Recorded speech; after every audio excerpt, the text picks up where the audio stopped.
Good morning friends, मैं जय कुमार अपने फिर से सक्सेस जुड़ गया हूँ। आज हमारे साथ रवीना गौरा है जिन्होंने राजस्थान माध्यमिक शिक्षा बोर्ड कला वर्ग में 7वां स्थान हासिल किया है और अपने परिवार और अपने क्षेत्र का नाम रोशन किया। उनसे जानने की उनकी पूरी जर्नी, किस प्रकार उन्होंने अध्ययन किया, कैसे पढ़े, उनका गोल क्या है, उनका सपना क्या है, पूरी जर्नी आज आपके सामने है। तो सबसे पहले स्वागत करते हैं अपने चैनल सबसे बड़े मोटिवेशन में। स्वागत है आपका।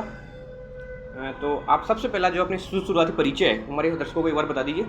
मेरा नाम रवीना गौरा है और मैं टाटियावास की रहने वाली हूँ। And recently I have completed class 12th from Asian international school and I have got 97.60% in class 12th RBSE board.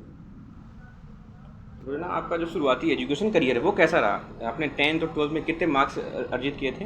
Class 10th में मैंने 93% थे और क्लास 12th में 97.60। 97। और पता चला मैं आपने कला वर्ग से ही हासिल किया है। हाँ। तो 11th में कला वर्ग लेने का ये सब कैसा हुआ?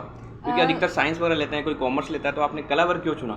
क्योंकि मुझे शुरू से ही मतलब ह्यूमैनिटीज़ में इंटरेस्ट था, तो क्लास 11th में मैंने आर्ट सब्जेक्ट इंटरेस्ट के अकॉर्डिंग चुना। और 11th में कौन कौन से सब्जेक्ट्स थे आपके आर्ट्स में? इंग्लिश लिटरेचर है, ज्योग्राफी है और पॉलिटिकल साइंस। इंग्लिश है, पॉलिटिकल, ज्योग्राफी आपके यहाँ।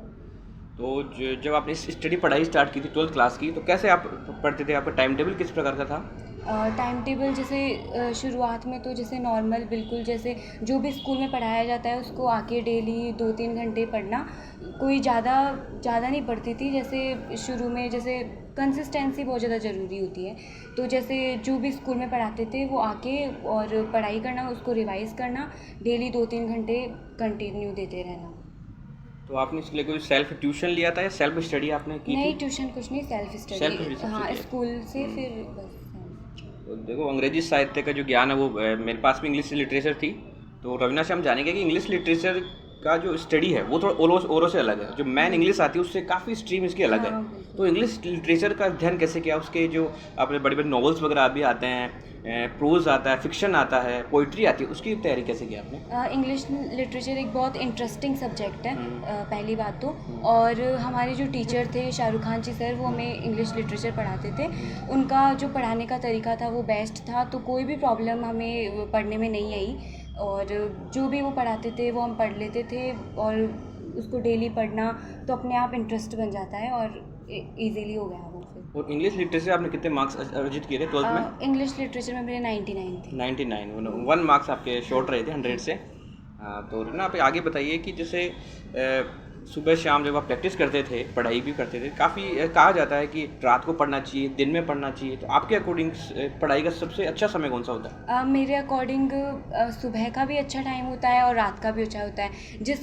जिसे भी अपने अकॉर्डिंग टाइम चूज़ करना चाहिए, जो भी अपने को कंफर्टेबल लगे। अब वो सुबह भी उठ जाए फिर नींद आती रहे, फिर उसका तो क्या मतलब है। जैसा भी खुद को बेटर लगे वो टाइम चूज़ करना चाहिए। मैं तो सुबह कभी नहीं उठती थी, मेरे को सुबह तो नहीं हो पाता था, तो मैं तो शाम को पढ़ती थी, रात को 10 बजे तक पढ़ लेती थी। रात 10 बजे तक पढ़ती थी। बताया कि सुबह का टाइम, शाम का टाइम अपने अकॉर्डिंग आप सेट कीजिए, उसके अनुसार आप पढ़ सकते हैं।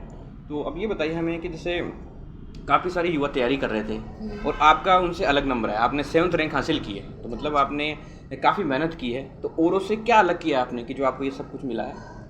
औरों से अलग जैसे एक तो कंटिन्यूटी बहुत ज़रूरी चीज़ होती है, और प्रैक्टिस वगैरह करना, कोई भी डाउट्स वगैरह होते हैं तो उनको टीचर से डायरेक्टली पूछ लेना।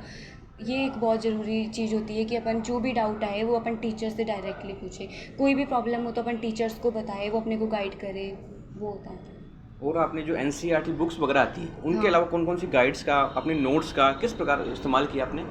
गाइड्स मैंने कोई भी फॉलो नहीं की। सबसे इम्पॉर्टेंट बात ये है कि बोर्ड का जो पेपर होता है वो NCERT से बिल्कुल भी आउट नहीं होता। अगर अपन NCERT को फॉलो करते हैं तो आराम से अच्छे मार्क्स अचीव कर सकते हैं।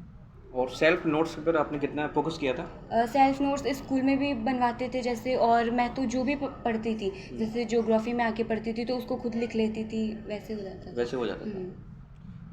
एक और चीज़ है कि जैसे काफ़ी सारे युवा वगैरह जो साइंस वगैरह में जाते हैं, आर्ट्स कॉमर्स भी लेते हैं, साइंस बायो है, मैथ है, कॉमर्स है, लेकिन फिर भी आपने आर्ट्स चुना है। हाँ। तो काफ़ी सारे युवा ये सोचते हैं कि आर्ट्स में कम है, इसमें कम स्कोप है, कम इसमें रह जाएंगे हम, कम पैसे हैं। तो उनके लिए क्या कहना चाहोगे कि आर्ट्स भी एक कला ऐसी, इसमें क्या ऐसी खासियत है कि जो आप साइंस और कॉमर्स से मुकाबला कर सकते हैं? आर्ट्स एक बहुत ही अच्छी स्ट्रीम होती है मेरे अकॉर्डिंग, तो ऐसा कुछ नहीं होता कि साइंस से कम है या फिर ऐसा कुछ भी, क्योंकि जैसे सिविल सर्विसेज में भी इतने सारे टॉपर्स होते हैं, उनके पास में भी आर्ट्स ही होती है, वो भी बहुत कुछ अचीव कर सकते हैं। तो सब्जेक्ट से कोई भी वो नहीं होता, कोई मैटर नहीं करता सब्जेक्ट।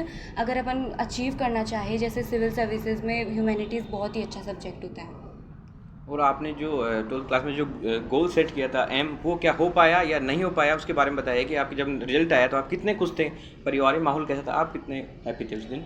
रिज़ल्ट वाले दिन तो बहुत खुशी थी, परिवार में सभी लोग बहुत खुश थे।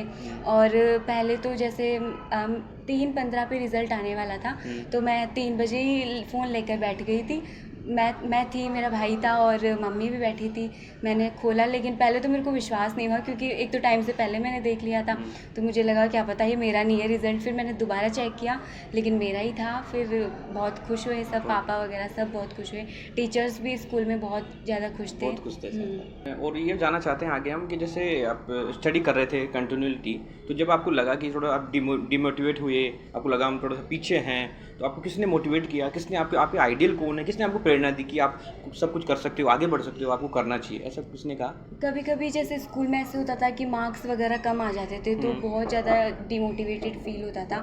तो हमारे जो स्कूल के टीचर्स थे वो बहुत ही अच्छे थे, उनका बहुत बड़ा योगदान है हमारे इसमें। एक तो हमारे स्कूल में बहुत ज़्यादा टेस्ट वगैरह बहुत ज़्यादा लिए जाते थे, और जैसे टेस्ट वगैरह में मार्क्स कम आ जाते थे, तो जैसे हमारे टीचर्स जो है वो बहुत ही अच्छे थे, बहुत ज़्यादा मोटिवेट करते थे। जैसे हमारे पॉलिटिकल साइंस के अशोक जी सर थे, और शाहरुख खान जी सर भी थे, भीम सिंह जी सर हैं, वो सभी मतलब मोटिवेट करते थे और बताते थे कि अगर इस बार मार्क्स कम आए तो आप आगे इनको इम्प्रूव करो, कैसे कर सकते हो, सारी बातें वो बताते थे। और टीचर्स के अलावा जो आपके फैमिली सपोर्ट है उसके बारे में बताइए कि पापा ने, मम्मी ने, भैया ने, उन्हें कितना आपने सपोर्ट किया आपको? फैमिली का तो बहुत ज़्यादा सपोर्ट है। घर में जैसे कोई भी काम वगैरह के लिए, जैसे होता ही है गर्ल्स वगैरह को काम के लिए, लेकिन हमारे ऐसा कुछ भी नहीं है। मम्मी वगैरह सब हमेशा पढ़ाई के लिए मोटिवेट करते थे। हमेशा आप पढ़ाई करते थे। बिल्कुल।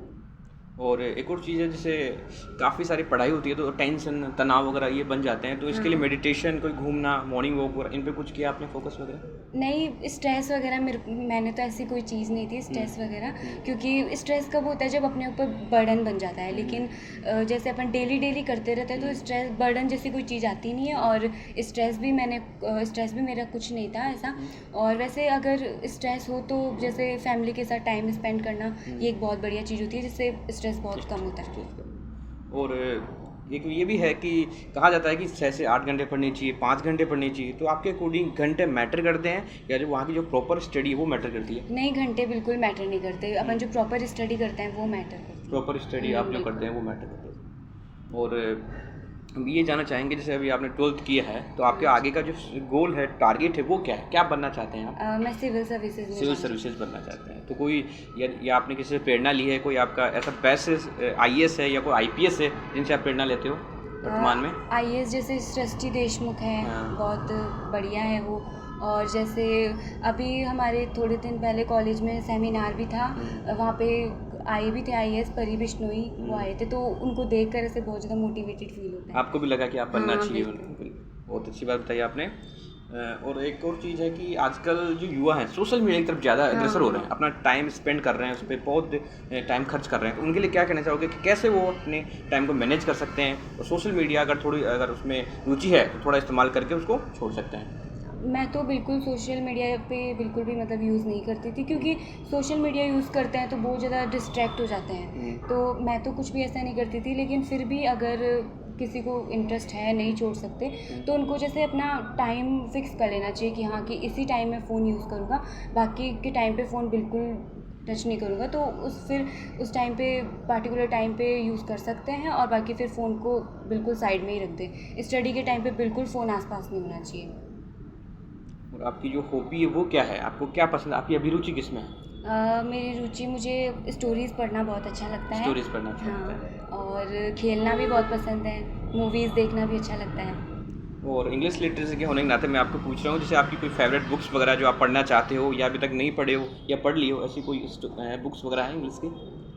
बुक्स वगैरह तो जैसे नॉवेल्स वगैरह आते हैं, हाँ। काफ़ी अच्छे आते हैं। जैसे नॉवेल बहुत ही, जैसे शेक्सपियर के हैं हाँ। और भी मतलब ऐसे है, लेकिन मैंने इतना कोई नॉवेल वगैरह नहीं पढ़ा। मैं जो भी 11th-12th की बुक्स थी वो वो मैं आपने पढ़ी। स्टडी हाँ। आगे का सवाल ये है कि आप अपनी जो सफलता आपको मिली है, इसका श्रेय किसे देना चाहोगे? कौन है इसके पीछे, आपके सफलता के पीछे? सफलता के पीछे जैसे स्कूल के टीचर सबसे मोस्ट, और फैमिली का सपोर्ट, ये सब है। और जो भी अपने जैसे युवा हैं तैयारी कर रहे हैं अभी, अब जैसे 2024 में बोर्ड एग्जाम्स आने वाले हैं, हाँ। तो उनके लिए क्या करना चाहो? कैसे अपनी तैयारी करें? किस प्रकार अपनी एग्जाम को परखें? Self notes, mock test series, ये कैसे किस प्रकार को करें? जो भी क्लास 12th में आने वाला है, सबसे पहले तो स्ट्रेस बिल्कुल भी नहीं लेना चाहिए, क्योंकि ऐसा कुछ भी नहीं होता कि जैसे मतलब एक तरीके से कोई रॉकेट साइंस नहीं है, मतलब इसको अचीव करना आराम से अचीव हो सकता है। अगर अपन डेली 2-3 घंटे देते हैं पढ़ाई में तो हो जाएगा। और एग्ज़ाम के टाइम तो फिर एक तरीके से ऐसा प्रेशर आ जाता है कि अपन खुद फिर पढ़ाई से दूर नहीं रह पाते, तो इजीली अचीव हो जाता है। और ऐसा कुछ भी नहीं है कि अपने को बहुत सारी जैसे अदर बुक्स वगैरह होती है उनकी ज़रूरत होती है। अगर टोटली अपन NCERT पे डिपेंड होता है तो वो बहुत ही अच्छी है। NCERT से बाहर कोई भी क्वेश्चन नहीं जाता। और लास्ट में हम जैसे कोई आपको मोटिवेशन लाइन याद आ रही हो, कोई सफलता की कोई लाइन, गुरु मंत्र देना चाहोगे कोई, वो याद आ रहा है तो बताइए। जैसे you can't change your past but you can focus on your future. जैसे अपन सोचते हैं कि बहुत ज़्यादा टाइम वेस्ट कर दिया, आप कुछ नहीं हो सकता, तो ऐसा कुछ नहीं है। अगर लास्ट के टाइम पे भी अपन सीरियस हो जाते हैं तो वो टाइम भी बहुत बेटर होता है। ये बहुत अच्छी बात बताई इन्होंने कि पहले क्या हुआ ये मैटर नहीं करता, अभी आप प्रेजेंट में क्या कर रहे हो वो मैटर करता है, जो आप फ्यूचर बनना चाहते हो। तो अपने चैनल में आए रवीना, इनको बहुत बहुत धन्यवाद। और इनका जो सपना है IAS बनने का, ये ज़रूर पूरा हो। और फिर से हमें मौका मिले इनका इंटरव्यू लेने का, जब ये सिविल सर्विसेज पास करके आएंगे फ्यूचर में, जब एक बार फिर से हम यहाँ पे आएंगे उनका इंटरव्यू ज़रूर लेंगे। लास्ट में अपने चैनल सबसे बड़ा मोटिवेशन की तरफ से एक छोटा सा उपहार, छोटी सी भेंट। Thank you sir. और मैं फिर से कहूँगा, यदि अभी तक भी यदि आपने मेरा चैनल सब्सक्राइब नहीं किया तो यूट्यूब पे जाइए, सबसे बड़ा मोटिवेशन सर्च कीजिए, लाइक कीजिए। इससे क्या होगा, मेरे जो आने वाले वीडियोज़ है वो सबसे पहले आप तक पहुँचेंगे। जय हिंद।